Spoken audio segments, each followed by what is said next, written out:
Hello, everyone. Thank you for joining us today. I'm with Amanda Arrowsmith today. Now, Amanda and I have known each other. We've just been chatting about this before we press record. Just over 20 years. We've worked together a couple of times over a number of years, over a lot of different contracts, actually. And yeah, we've just been bouncing around some of the names that we used to work for that, you know, at least a couple of them are really well-known names in the sort of facilities management type space. And we've got a subject to talk about today, of course, and it's about people change and transformation and how that drives productivity. Productivity is a really important subject. It's a really important talking point that we've got with clients at the moment. There's a lot of pressure on EBITDA, there's a lot of pressure on cost, and a lot of this is coming back down to productivity. People are also looking at productivity with a bit of an AI type lens as well. So productivity is definitely in focus right now and probably will be for the next couple of years. So I thought it'd be great to talk to Amanda about how people change and transformation can drive that productivity. But Amanda, why don't we hear from you? Why don't you say hello and tell everyone a bit about yourself? Hello, it's lovely to be with you today. So we've worked together, like you say, for over 20 years, but originally it was when I was at Moeller Macumen I think I was an HR business partner. I'm pretty sure I think it was after the days of personnel. I think it was HR. Yeah. But I've been an interim HR person since 2003. When I left Moeller Macumen and went into project work. And through that time, I've been working in different interim roles, working on generalist HR, but focused on project work. And a lot of that has been around people and change, particularly the last 15 years. Most recently, I've just finished at the Chartered Institute of Personnel and Development, where I was there for just over 2.5 years, nearly 3 years, as their People and Transformation Director. So actually helping them to transform their organisation. And I've just accepted and I'm about to start as the Executive Director of People and Organisational Development at the Royal British Legion as they go into their next phase of organisational change. So I'm really looking forward to that. I start next week. So that'll be good. A real challenge, great organisation, much larger than I realised, sort of 1,800 employees, 200,000 members, 50,000 volunteers. So it's a really big organisation. And obviously everyone will know it through the Poppy Appeal and through the remembrance work they do. But they have so much more to them and they do so much more. So looking forward to getting into that and looking in that sector. And then just one more thing, I am currently studying my doctorate. And as part of my doctorate, I am focusing on transformation and change, which is why I am more than happy to come and talk about the people in transformation and change and how that needs to link to productivity. Fantastic. Well, I think as soon as everyone heard that you worked for the CIPD, you know, when people vote for their own, that's always an element of credibility that's attached to that. I love what you said about the British Legion as well. I just think that institutions like that are part of our heritage and should be part of our future. And unless organisations like that go through a change period, then unfortunately they won't be around much longer. You know, so it's great that you're helping sort of save organisations like that. I think it's really important. So okay, you know, productivity, I touched on it earlier. It's a really important discussion point at the moment. We've got this globalized potential workforce where you've got individuals from all over the world that can work for cheaper. So that puts pressure on the productivity for more of the Western world that are paid more. And now we've got AI. AI is coming in and we've got an element of AI is going to take some jobs. I'm not totally sure about that, but I think ultimately what it will do is it'll put a lens over productivity. So from a general context, how can people change and transformation drive productivity? Yeah, so I think the interesting thing about transformation and change is most transformation change comes from requiring efficiency. And that could be a growth strategy, it could be a turnaround strategy, you know, it could be lots of different things. It could be about keeping up with technology. So the impetus for change tends to come from efficiency linked to productivity. But actually, what affects change is a combination of culture, systems, leadership. And all of that comes back to people. Because if you just embed a change, let's say a tech change to improve efficiency, but you don't take your people with you, what you'll get is immediate compliance, but it won't stick and it won't stay. So you require that organizational adoption of change, and organizations are built by people. So even if you bring in AI, even if you bring in really good systems and technology, they still are operated by people. You still have the human at the heart. And so you need that people to help productivity. Productivity can't just be about squeezing that workforce to do more. It has to be about some changing the way they do things, making sure your systems and processes work. So that's why I think that people and transformation are linked to greater productivity. Because if you do all of those parts, it's a bit of a Venn diagram, isn't it? So you bring your productivity in your systems and your tech, you look at your organization and all that stuff that fits in an operating model. But you need to work with your culture, behaviors, and all of that as well. So that's how your people element comes into it. People at the heart of making that change. Yeah, I think that's very right. And I think a lot of the businesses that we work with are services businesses. So we've mentioned a couple earlier, like Molam, that, that became Crullian, that didn't become anything. But you've got these sort of facilities management type, men in van, ladies in vans, that type of organization. And, at the heart of that is their people. And that's never going to change. We might become more efficient, but that part won't change. Now, if you've got, let's say, a mobile engineering workforce and they're in vans, that's normally the operations director that's got control over that. Yeah. And then, we've got an element of making sure the contract's profitable. We've got the commercial director or even the finance director to do that. When it comes to sort of people, lots of people in the organization, lots of leaders have responsibility for people, but who should own the sort of people change? Who should own the transformation? If it's going to drive productivity. So I think you touched on a really important point there. I might be a little bit a turkey voting for Christmas here. I don't think the HR person or the lead HR person owns the people change. I think the people who are managing own the people. I think the HR person facilitates and enables that change.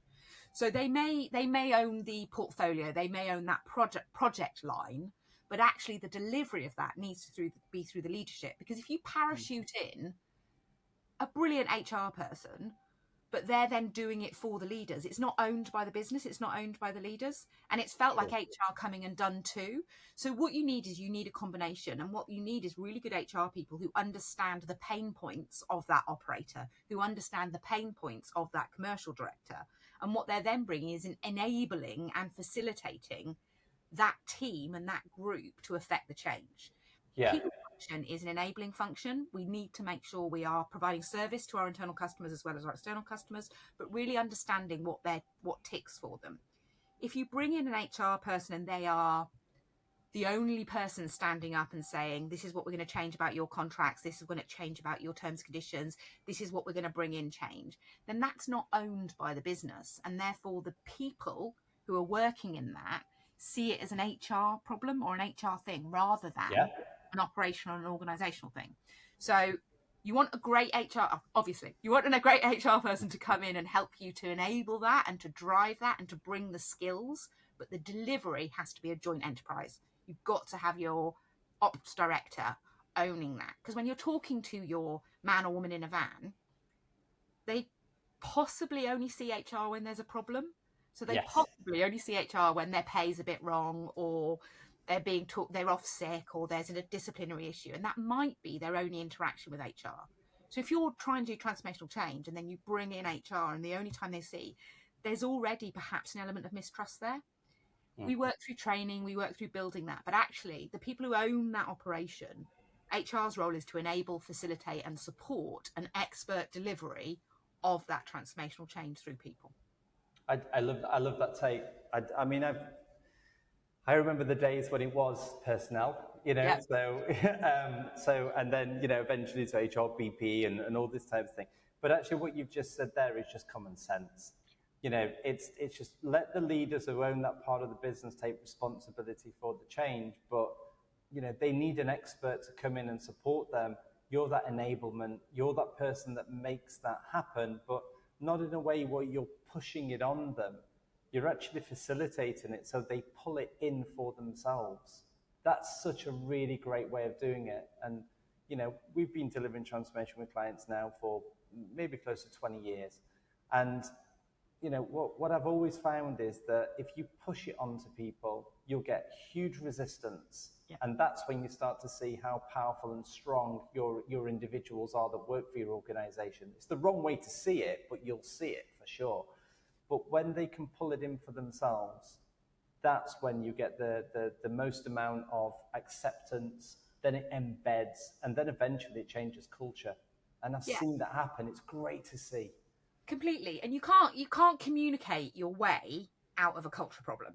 You actually have to live it and breathe it. You have to live it through action, not posters and slogans and an HR town hall and those things. You actually live it through actions, and that's through embedding what you do and how you work. And if you've got a commercially minded people partner, be that a people leader, whatever that is, the team in that, what they'll bring to your transformation is an understanding of how you can operate that. So they'll bring you your toolkit, they'll bring you the skills, they'll support you in providing clarity on what you do. They'll help to build capability, both in your leadership team, but also in perhaps your line managers or your operations. So how can you build that capability? They'll talk about trust and inclusion and make sure that when you are delivering your change program and you're thinking about that, they'll keep the human inside. They'll keep it people first by saying, okay, how does this impact our inclusion agenda? What does this look like from a psychological safety point of view? How can we make sure people are on board? They'll keep you risk free. They'll think about your legal side. Okay, perhaps you're doing an organizational change. So you've got a new operating model, you've got your systems and processes, and as a result of that, you've decided you need some organizational change. That may result in some downsizing. It may result in some restructuring that might result in some redundancies. Your good HR people will keep you commercially legal on that. They won't stop you doing it. They won't come in and go, oh no, you can't do that. That's impossible.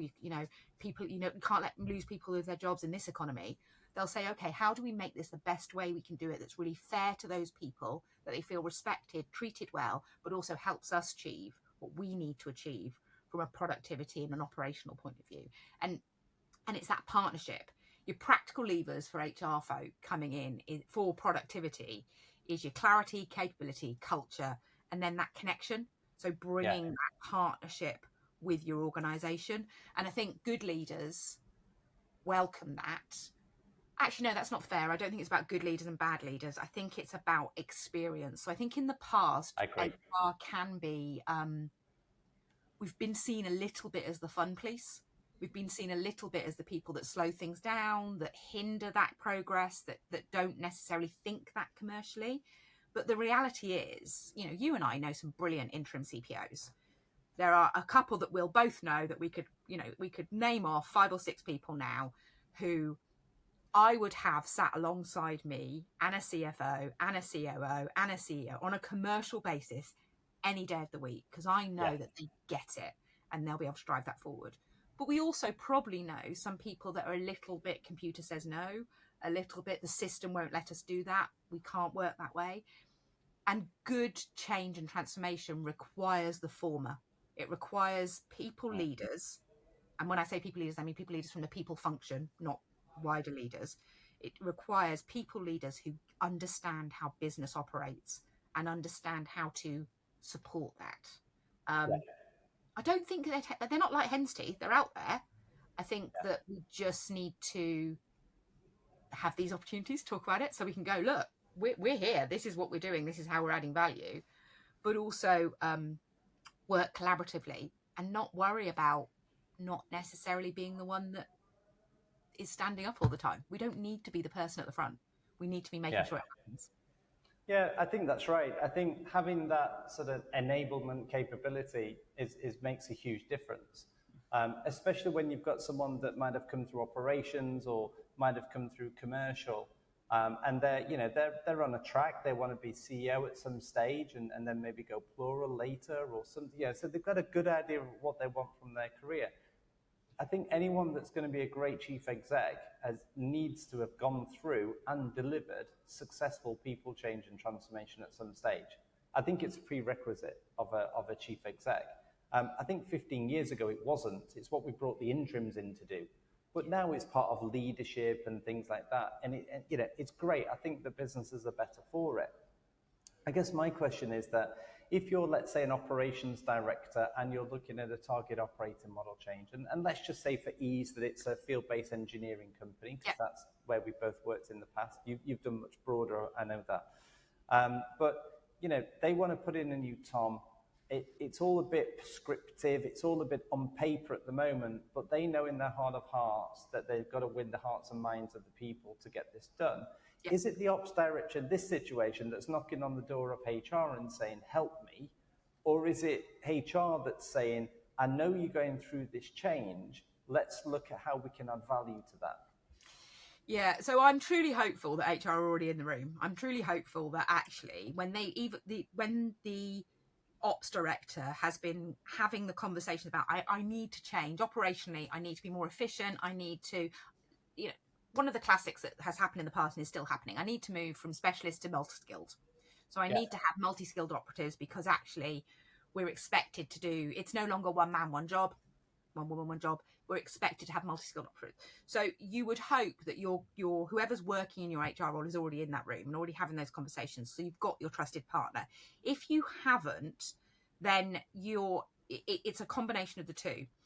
You need, as a people professional, as an HR professional, to have established yourself in a way that ops director doesn't just knock on the door, but actually comes barging in and says, right, I'm doing a change. I need you involved because I want to make sure we get this right. I need your support on this and I want to do that, because they already trust you, because you've already shown your value, because you haven't gone, well, I'll get that to you next month, or it's going to take this long to do that. You've said, how do I help you deliver your business? What do you need from me to build capability? How can I help you with your strategic workforce planning to make sure that when you win that next contract, or when you expand on what you're doing, that we've already got the skills there? What can we do? So you've already developed that relationship. If you haven't, then as the HR person, you need to be keeping up to date. You need to know which contracts you're winning. You need to know what the expansions are. You need to know what's happening in those books. You need to understand the commercials. So you already see if there's a red flag coming. So if your margin's gone from 13% to 4%, you should already be talking to that ops director about, how can I help you with your organization? I know your people are one of your biggest costs. How can I help you with that? How can we get in on that? So from an HR point of view, you need to be upfront. You need to understand your commercials. Don't wait for someone to come and knock on your door and say, our profit margin has reduced by 9%. We're going to have to make some cuts. You should be ahead of that. You should know that. But also take time to understand. So that's the first thing I would say. And then the next thing is, when your ops director comes to you and says, I've designed a new structure, don't go, well, you can't do that. Go, oh, okay, great. Let's stress test that. Let's get in that. How do we stress test your solution? So we're not going to tell you can't do it. We're not going to tell you it's wrong. We're going to say, how do we stress test that? Let's make sure that it's really robust, that it gives you your results. What's the end that you want? Start with the end in mind. What are you looking for? And then let's really stress test that. Let's get in that. Let's look at the clarity of what it is we're getting to. And then we can talk about, how do we get people on board? What's the why? How do we deal with the comms? How do we engage the people who actually do the job? Because they're the ones who know. Now, often, you and I know, ops directors have come off the tools. They've come through that route. So they know it. They've got that experience. They know what they're talking about. So how do we harness that? How do we help people to understand this isn't someone coming in from external? It's not a consultant or an interim like me coming in saying, I don't understand anything you do, but I know how to do this. I'm going to do it better. It's someone who's lived it, breathed it, who's finding a way forward. And then don't wait to engage your people. Don't present your people with a final solution of what you're going to do, what it's going to look like, what the change is, how it's going to work. Where you can, start early with engaging people, saying, we're going to have to make some changes. We're going to have to look at these areas. We're going to look at these things. We want you to be involved in that. We want you to help us design that solution, because we know that you're going to have to live it. Great. Love that. Got to be careful in your unionised environments. You will still get your pushback, obviously. But actually, we all know, and the evidence and the empirical evidence and the academics can show us that if people know why, if people are involved in the change from an early point, that change is going to stick. So you're not just going to get that immediate compliance because they've gone, oh, there's a change, we're going to do it. You're going to get embedded and lasting change because they believe in it, they understand it, and they've been part of it. That ownership's really interesting. Such an important part of it. I think, when you speak to people on the ground, especially in like a FM type environment or something like that, often they feel like they're not listened to. You know, sometimes we have some super intelligent people that have just not had the opportunity to progress into management at some stage, but they come up with some great ideas. And you know, I think this has always been the case, right from chief restructuring officer, you know, who's above the chief exec, you know, so a senior individual, all the way down through to the individual who drives the forklift truck in the factory. They know, you know, listen to the guys in the factory just as much, because they know. They'll show you where some of the shortcomings are. I think everyone wants to come in and do a good job. And I think when I say everyone, I think everyone knows, I mean, probably over 90% want to come in and do a good job. You know, you should enable that. And this is part of it, isn't it? Well, and that's, you know, providing good work isn't hard. There's going to be grunt work. There's going to be jobs that are difficult to do, but you can do those jobs in a way where people feel proud of the work they do. They feel respected. They feel heard. And that's through building fantastic line management, which are core to any successful transformation and change. Your line managers are your secret sauce. You get them on side, you get them understanding, you get them with the right skills, you give them the space to listen and hear, and then to feed back and get that continuous loop of sharing. They're your secret sauce. They're going to make any change stick. But I was smiling when you were talking about people who don't necessarily get into management. I know, and you will know, some amazing people on the tools or on the shop floor or in perhaps a team leader role who have chosen not to go into management because they don't want to spend their time in meetings or in paperwork. They want to spend their time still doing the job. And we lose out sometimes on this fantastic skills and experience, because what happens is, as soon as you put them into a management role, they're spending 40%, 50% of their time in meetings. And it's like, oh, come on, let these people, let them cook, let them do their jobs, let them work. How can we do that? I don't think anyone's fixed it yet. I'm not sure anyone's got it entirely right, but there are ways. The rail industry does it really well. There's some quite interesting stuff happening. If you look in railway engineering, there's some really interesting stuff happening. People there who are still active in engineering, but actually their knowledge and their skills are being used to train people coming through and to work, and that respect is good. I'm not sure everyone's got it right yet, but there's stuff happening. But, you know, we've also going to have you and I touched on it earlier before we started talking about kind of this digitization that's coming. And we're going to have to make sure we're supporting that and bring that through. And that's going to bring quite a bit of change, but doesn't take away the fact that you could bring a fantastic digital tool in. But if you're working with an old infrastructure, I don't know, a boiler in a care home that actually only John on the tools really knows how to fix because they've been patching it for so long to try and make it work, and it requires a certain kind of work, nothing digital is going to tell you that. That's your human. And you still need that. And there's a risk of, if you don't involve people in the change, there's a risk of putting all these great things in and putting all this change, and actually that then means that boiler in that care home is going to end up costing you more because you're going to have to do a full refit, because actually you haven't listened to the person who knew how it worked. So it's painful, it takes time, which I know sometimes people on transformation are short on time. It does take time, but it's the old thing about making curtains, which is a sewing term, which is cut once, measure twice. It's used in joinery as well, isn't it? But it's particularly around curtains. And for anyone that's ever, I like sewing. If anyone's ever sewn curtains, measure twice, because you're never going to cut it right the first time. You're never going to get it right the first time, and it's expensive. So how do we take our time to get it right rather than have to retrofit and then do it again? You'll have been with organisations who are doing a transformation now who did a transformation 5 years ago, and you're like, how have we done this? How did that not embed? But I think you're right though in terms of what you're saying about the HR individual. I think a lot of, let's say, and I'm going to use operations directors because of what we used in the past, but I'm not picking on ops directors, but ops directors might be a case of, you know, they are the fun police, or you know, they are the you know, maybe they're not over willing to engage, but I think also as they need to come forward towards HR also needs to come forward to them, like you said earlier, and be involved in the business, be involved in the commercial decision making, show that they're reading the numbers like the operations director is. those people are more likely to engage with the people on the ground on this type of subject. Yeah. Whereas the operations director is probably going to be a lot better at discussing operational changes with them.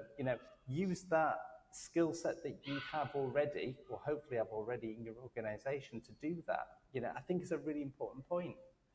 Yeah, it's your practical levers, isn't it? So when if you get to the point that you are affecting change, in the same way we would with any skill base, if you were putting in a new IT network, you wouldn't expect the ops director. They might use it, they might be using the system, but you wouldn't expect them to put it in. Use your experts to do that. So bring your employee relations expert, bring your internal comms expert, bring the right people to support that and do that. But do it collectively and collaboratively. One of the biggest challenges with the people side of transformational change is if you leave it to the HR team and you lead it to the people team, you end up with the HR have told me I had to tell you this. Yeah. HR have said that we have to do this. And what the person receiving that message hears is, oh, it's not actually what we want to do. It's not what we as a business believe or operations believe. We're doing it because HR, human remains, have told us we have to do this. Yeah. And that's not useful. That's not helpful for anyone. So if you can build those relationships earlier and get past that, and if you're going to disagree and you don't look, sometimes we have to come in and say, yeah, I appreciate you'd like to get rid of all those people, but we have employment rights and we have laws and we have to work around those. So let's work around those. But they're practical. Yeah, but do it in a closed room. So when you go out to the rest of the business, you've already had that fight. You've already had that conversation. You've already had the difficult bits. So that when you then go out as leaders, be that a people leader or an ops leader, a finance leader, whatever it is, you go out as leaders and people go, okay, this is a leadership decision. These are leaders working together. But don't be afraid to have those difficult conversations. You have to. I'm 32 years into my working life now. I've been in HR for a long time. I've got quite thick skin, but you need to be prepared to have those disagreements, but have those disagreements in a way that keeps productivity and commerciality at the front. Yeah. Because if you as the HR person is saying you can't do that, and you're not then following that up with, because doing that gives you this financial risk, gives you this operational risk, will actually impact your delivery in this way, then why as an ops director should I accept that I can't do it? Yeah. Because you're not actually pulling any of my levers or my triggers. That's a good point. It's about being more commercial, isn't it? And I think, when we speak to ops directors and, we might say, how commercial is your, HR support? I think there's more that say they're not commercial than what they say are commercial. And when we speak to the HR team and we'll say, how are you supporting, the business? How are you supporting operations? Well, we've got a very commercial outlook. There's a disjoint there in terms of what they think are commercial on each side. And I think if you, when you were talking earlier, I was thinking, wouldn't it be a good idea if you had like a bit of a checklist that said, right, okay, let's say in facilities management, if you're a HR individual, these are the questions that you should be asking of your business, and these are the things that you should be noticing and then adding value into, like, we're missing an EBITDA number or something like that. I think that'd be a really good practical thing to do for the community. Yeah, I think tools are really helpful in that way. I was thinking, obviously, before we had the conversation, so that I had some things that were useful to say. And I was thinking about what success would look like as an interim people person in these sorts of situations and how that works. And I've kind of come up with 5 things that I think, 4 things that I think are really useful. And the first one is enter with curiosity, not solutions. So you need to listen deeply to the stories in that organisation and really understand. And that means understanding the commercials, understanding how things work around here, all of those different things. The second one is build your coalitions quickly. Formal authority isn't enough. So do it because I said so isn't going to work. Build those coalitions, build that informal influence, build those relationships, understand what I was saying earlier about what are your pain points? What does success look like for you? How does that work? Yeah. I think the other thing for good people functions in HR is measure more than your numbers. So it's not just about absence. It's not just about turnover. I think it's about culture signals. It's about employee experience. It's about your behavior shifts alongside those formal KPIs. Yeah. So I think you mentioned in a conversation we had about what are your customers saying? What's the how are people feeling? Well, measure that alongside your formal KPIs and what that's looking. Yeah. And then the other thing is how do you balance your pace of change with empathy? Productivity isn't achieved through burnout. Good point. It comes from sustained and sustainable performance. But often when you bring an interim in, it's because you want to work at pace. And I think this is one of the things that interims really bring. We're used to working at pace. We're used to, within 4 weeks, having what perhaps a permanent employee had to pick up in 6 months, because we're used to understanding the books. We're used to having to pick up and act fast and work fast. And so we can work at pace, but it comes back to what I said earlier about these things take time. Change takes time. Good change takes time. So you've got to balance that pace with empathy to enable sustainable change and productivity. Yeah. And that's it. I think you're right. The sustainable, it makes a huge difference, because that's how you get the culture move. Yeah. And I think, what we're talking about earlier, I guess the main topic of conversation was, people change and transformation, how it drives productivity. I think from, an ops director perspective, engage the full team. You've got a team around you with different skill sets and different responsibilities inside the business. Engage with them. Yeah. And then I think from an HR perspective, as someone in the room, you're the enabler. Yeah. You're the one that makes this happen, and I think that together makes a good team. Yeah. And then in terms of how does it drive productivity? Well, I think it's in a couple of ways. One is the workforce will be more productive if they're being listened to. I think that's really important. But also, if you're making structural changes in the organization through transformation, then you're driving productivity. Otherwise, you wouldn't be doing the Tom change.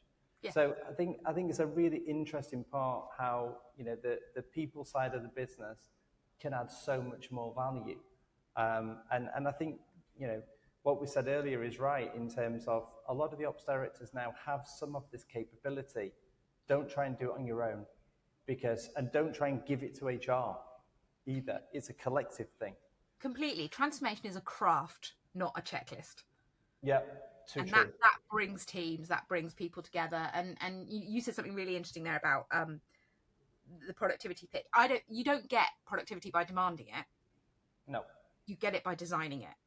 And that takes the right skills in the room, that takes the right enabling functions, be that finance, be that IT, be that communications, marketing, people, HR, as well as ops, working collectively and collaboratively.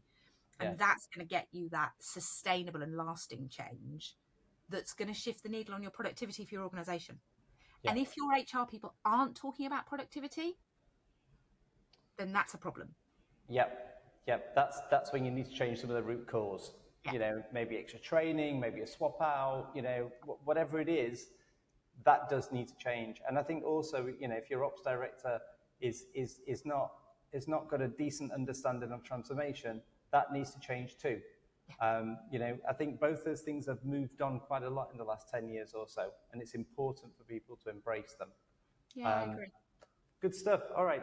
I think from a takeaway perspective, the big thing that I got from this was that the HR community and the HR business partner, let's say, working with the business unit owner collectively on a good commercial basis where they both know their skill sets and they both know their strengths is a really important part of getting this right.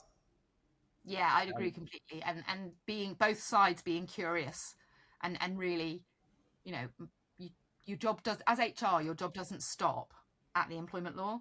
You need to understand how that business ticks. I always say, if anyone asks me, says to me, I've got an interview and asks me for tips, I always say, go and read the annual report and read all of it, not just the nice people bit. Read the operations bit, read the finance bit, understand your business, because that's how you truly add value through people. Yeah, and also, let's be honest, it makes the day job more interesting. Yeah, totally. Yeah. Although, you know, sometimes I do like a nice ER case sometimes. Well, thank you very much for your time. I think there's both operationally focused business unit owners out there that have got some value from this. I think what I wasn't quite expecting, and definitely has been the case, is there's going to be a lot of people in the HR community which I think are really going to take a lot from this. You know, Thank you. And I think that's a really nice added plus that we got out of it. I would like to do something again along the lines of how, you know, what questions, what behavior sets, things like that, an HR business partner should be asking of or to the business unit that they're looking after. I think that would be really valuable for a lot of the HR community who want to do more in the business. Yeah, happy to. I think we should do that. But for this one, I think that's us with a wrap. And thank you again for your time. It's been My really good absolute to speak to you. pleasure. It's like I say, 20 years. Look at us. We look great. Yeah, not a minute older. Not For age sure. a day. We still smile a lot, and that's important. That's true. Thank you. Cheers. Thanks. Bye.